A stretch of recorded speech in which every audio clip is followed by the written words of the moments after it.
Hello, this is Shaker here from Frore Systems.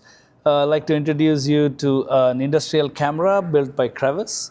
They have integrated one AirJet Gen2, as you can see here, to cool the FPGA that's doing the processing. The nice part of this design is they've designed a replaceable filter where you could replace these filters while maintaining the performance. Unlike a fan, when you put these filters, the fan doesn't perform as well because it cannot move air through these filters because the back pressure is pretty low.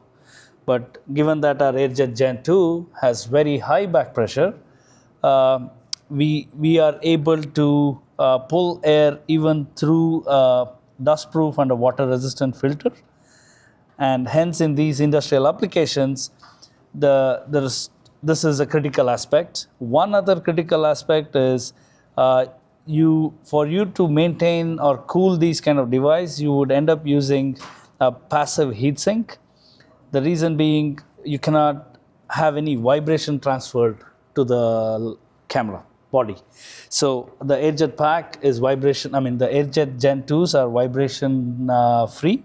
So they are able to integrate, so reduce the volume, weight, while maintaining full performance. And what is it that you want to cool down in there? There's an FPGA, for example? FPGA, yes. There is a sensor right behind the sensor. There is an FPGA.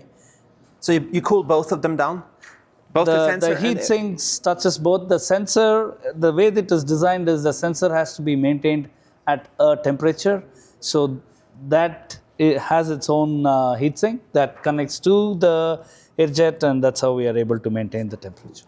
And so this is kind of like, it could revolutionize the camera industry. There's so many camera makers that have issues with their 4K 60 codecs are overheating.